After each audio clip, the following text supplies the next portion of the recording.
बाबूजी आपका स्वागत है।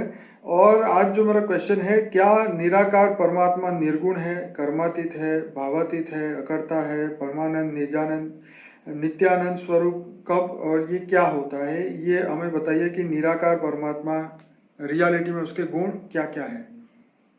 देखो, जो भक्ति मार्ग वाले तो ये बताते हैं कि जो निराकार परमात्मा है, निराकार परमात्मा निर्गुण है, वो अकर्ता है, वो कोई कर्म नहीं करता है, वो भावनाओं से परे रहता है, भावातीत है।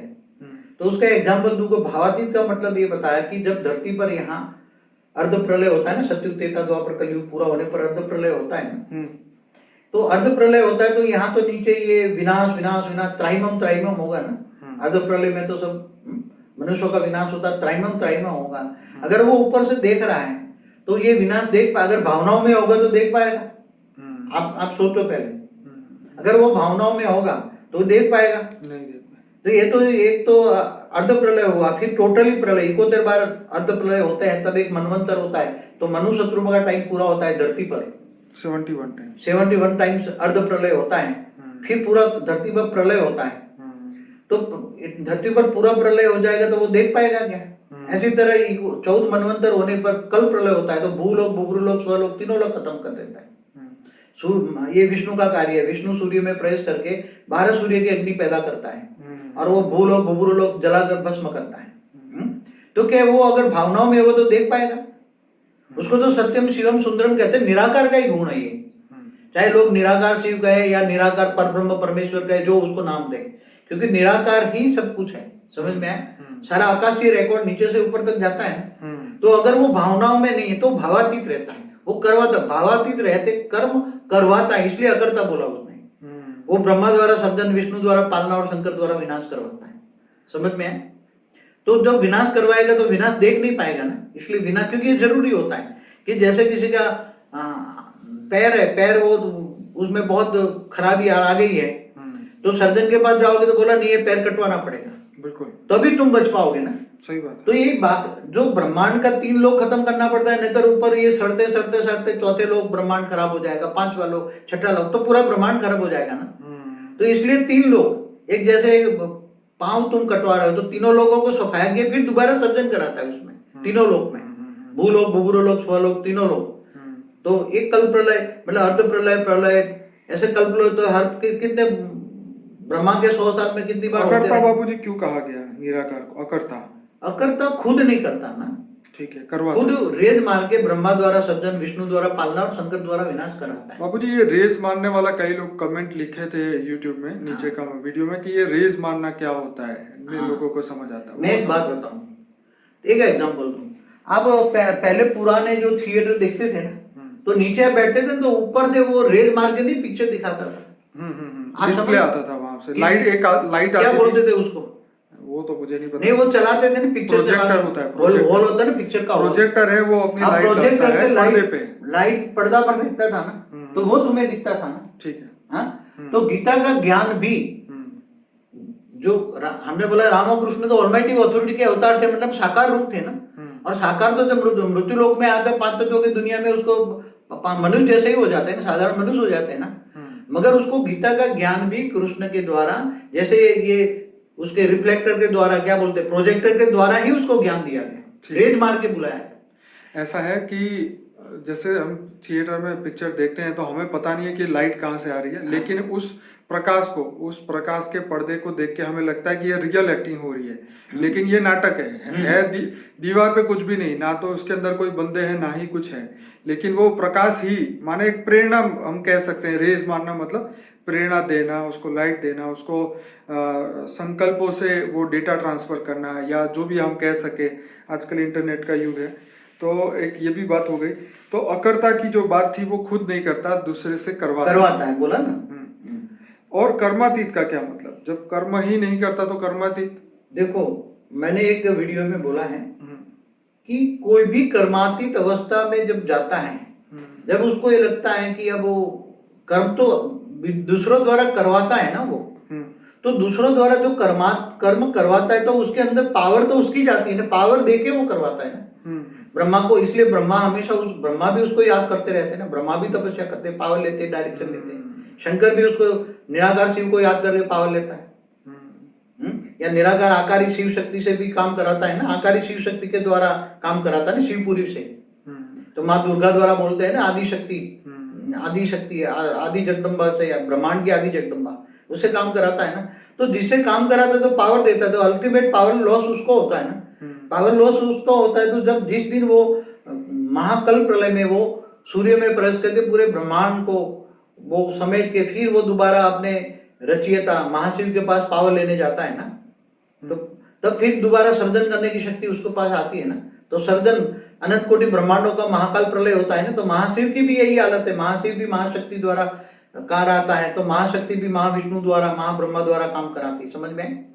ब्रह्मांड की शक्ति हमेशा ब्रह्मा विष्णु शंकर द्वारा काम कराती। महाब्रह्मांड की महाशक्ति भी महाब्रह्मांड, महाविष्णु, ये सभी के द्वारा कराती रहती है। तो उससे ऊपर गैलेक्सी, यूनिवर्स, परमहाशिव, यूनिवर्स को परमहाशिव कहेंगे, गैलेक्सी को महाशिव कहेंगे। तो अनंत कोटि ब्रह्मांडों का महाकाल प्रलय होता है, महाशिव महाकाल बनता है। तो उसको उसी टाइम पर वो जब विसर्जन नहीं कर सकता तो उसकी कर्मातीत अवस्था किसको कहेंगे? आत्मा की हम कर्मातीत अवस्था की बात करते हैं ना, तो शिव की भी कर्मातीत अवस्था होती है ना। कर्मातीत अवस्था तो शिव को भी लागू पड़ती है, महाशिव को भी लागू पड़ती है, परमाशिव को भी लागू पड़ती है, चाहे मल्टीवर्स का मालिक को भी लागू पड़ती है। समझ में आए? जहां भी कर्मातीत अवस्था इसलिए जाना पड़ता है कि जब वो नीचे गिर जाता है उसके इससे बहुत विकर्म हो जाते हैं। समझे? उसका पावर लॉस बहुत हो जाता है। तो पावर वापस लाने के लिए, जो उसके विकर्म विनाश करने के लिए, जैसे शिव ने पूरे ब्रह्मांड को सर्जन किया, ब्रह्मा का 100 साल पूरा हो गया, उसकी पावर पूरी हो गई ना, तो ब्रह्मांड को समेट लिया तो उसके अंदर सारे ब्रह्मांड का काल अग्नि पैदा करके पूरे ब्रह्मांड को अपने अंदर समा लिया ना, ब्लैक होल बन गया ना। तो ब्लैक होल की ग्रेविटी कितनी होती है? जो भी आता है सब अपने अंदर समा लेता है ना, वो समय को भी खत्म कर देता है ना। तो अब उसको कर्मातीत अवस्था, शिव को कर्मातीत अवस्था चाहिए, तो दोबारा वो महाशिव से कांटेक्ट करके, योग लगा के, अपने रचयिता महाशिव से कांटेक्ट करके, योग लगा के, पावर लेके वो फिर दोबारा जैसे था वैसा बन जाए। समझ में आए? जैसे कि वैसा सर्जन करने की शक्ति दोबारा में आ जाए, तब वो कर्मातीत अवस्था कहते हैं। ओरिजिनल स्टेज में पहुंचना माना विकर्म विनाश हो जाए, सारे विकर्म विनाश हो जाए। बाबूजी, ये निराकार परमात्मा को निर्गुण क्यों कहते हैं? निर्गुण कहते हैं उसमें कोई गुण नहीं है, कहते हैं गुणातीत है। उसमें कोई गुण नहीं है, मगर सारे ब्रह्मांड का सारा रिकॉर्ड तो उसके पास जाता है ना, तो उसको प्रैक्टिकल एक्सपीरियंस नहीं है।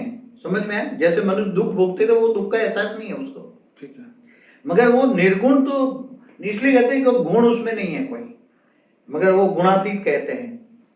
निकले तो उसी में से है ना, तो फिर नहीं, वो तो निराकारी अवस्था में तो निर्गुण था ना, जब पहले तो निर्गुण था ना। ठीक है, उसमें अंदर जब उसने तो केवल एक संकल्प किया ना, मैं सर्जन करूं, क्या मैं ब्रह्मांड का सर्जन करूं, तो धीरे धीरे वो सर्जन करता गया ना।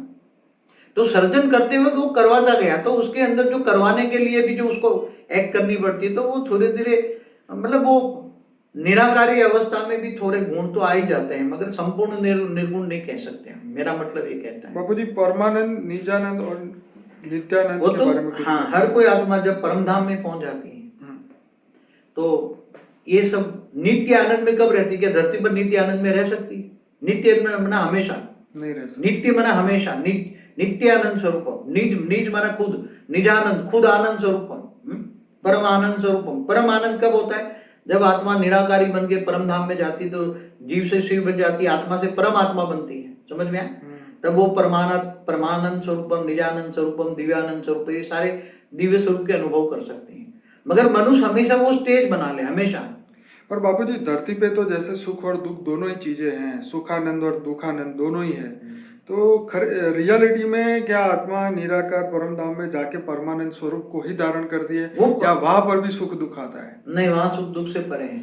परम धाम सुख दुख से, वैसे विष्णु लोक से ही सुख शुरू हो जाते हैं। विष्णु लोक उसको वैकुंठ कहते हैं, और उसको सुख, परम सुख की थोड़ी अनुभूति होती है, वहां परम तत्व होते हैं। और निजानंद का मतलब क्या है? निज आनंद, निज माना खुद, निजानंद खुद आनंद स्वरूपम, आत्मा आनंद स्वरूपम, निजानंद स्वरूप इसको कहते हैं। और दिव्यानंद, दिव्य आनंद, दिव्य स्वरूप का अनुभव करें ना, दिव्य आनंद स्वरूप, तो आत्मा निराकार बन जाए ना, तो कोई कर्मों का लेप छेप निकल गया ना। देखो, आत्मा के अंदर जो निराकार है उसके अंदर लेप छेप नहीं लगता, उसके आसपास आकाश तत्व लेप चारों राउंड कर लेती है। फिर इसके ऊपर वायु तत्व, इसके ऊपर अग्नि तत्व, इसके ऊपर स्थूल तत्व। हम्म। तो वो जो लेप छेप लगा है उससे शरीर बना, कर्मों का हिसाब किताब से बना। मगर आत्मा असल में आत्मा निराकारी तो फिर निर्गुण है, वो ऊपर में परम धाम में चली जाती, तब शरीर कर्मों का हिसाब किताब नहीं रहता ना, तब निराकारी बन जाती। तब वो ये सब सारा अनुभव वो आत्मा कर सकती है। धरती पर तो ये करना संभव नहीं है, न दूसरे लोक में, तीसरे लोक में। देवता भी इस स्वरूप का आनंद नहीं कर सकते कि जहाँ क्षय है ना, ये विनाश होने वाला है। क्षय माना विनाश होने वाला है। ब्रह्मापुरी पे विनाश होती है, विष्णुपुरी भी विनाश होती है, शिवपुरी, ये सब विनाश होने वाले हैं। तो बाबू जी बहुत बढ़िया आपने समझाया। मैं सभी श्रोताओं को कहूँगा कि हमारा अनस्पोकन ट्रूथ 120 वीडियो से ज़्यादा है, तो आप उसको 100% पूरा देखिए, क्योंकि इसी से आपको पूरे ज्ञान की प्राप्ति होगी। और ज़्यादा से ज़्यादा लोगों को इस वीडियो के लिंक शेयर करें, व्हाट्सएप के माध्यम से, फेसबुक से, सोशल मीडिया जो भी आपको यूज़ करते हैं, ताकि दूसरी आत्माओं को भी ये ज्ञान मिले, वो भी ये बेहद की परम शांति को प्राप्त कर सके। हमारा मोबाइल का ऐप है, अगर आप प्ले स्टोर में जाके गूगल प्ले स्टोर में बापूजी दशरथ भाई पटेल लिखेंगे तो वो आपको ऐप मिल जाएगा, जिसके माध्यम से आपको हमारे यूट्यूब चैनल, फेसबुक पेज और हमारी वेबसाइट पे जाने के सीधे रास्ते मिल जाएंगे। आपको 25 प्लेलिस्ट जो है उसका सीधा एक्सेस करने का मिल जाएगा मौका। हमारे 2 PDF बुक है, वो आप फ्री में डाउनलोड कर पाएंगे। परम शांति महामंत्र जो है वो हमारे उसमें रखा हुआ है, वो भी आप डाउनलोड कर पाएंगे। तो ये ऐप को जरूर डाउनलोड करिए और लोगों को भी ये लिंक फॉरवर्ड करें। तो इस ऐप की लिंक भी हमारे डिस्क्रिप्शन बॉक्स में लिखी है, प्लस हमारे जो सेवाधारी आत्माएं हैं उनके भी फ़ोन नंबर दिए हुए हैं, जो भी हमारा कांटेक्ट करना चाहें। कई लोग सिर्फ कमेंट में लिखते हैं हमें जुड़ना है, पर वो डिस्क्रिप्शन बॉक्स एक बार खोल के देखें, उसमें उनको पूरे फ़ोन नंबर, हमारे प्लेलिस्ट, हमारे जितने भी जो भी डेटा है हमारे वेबसाइट का, सब कुछ वहाँ से आपको मिलेगा। आपको कुछ ज़्यादा ढूंढना नहीं पड़ेगा, पर डिस्क्रिप्शन बॉक्स जरूर चेक उसको करिए। बताओ अबाउट में जाना पड़ेगा। नहीं, हाँ, अगर यहाँ पे नहीं आपको आता तो जहाँ पे आप हमारी चैनल में जाएंगे, वहाँ एक अबाउट सेक्शन होता है, वहाँ पर जाएंगे, वहाँ भी आपको फ़ोन नंबर मिल जाएंगे।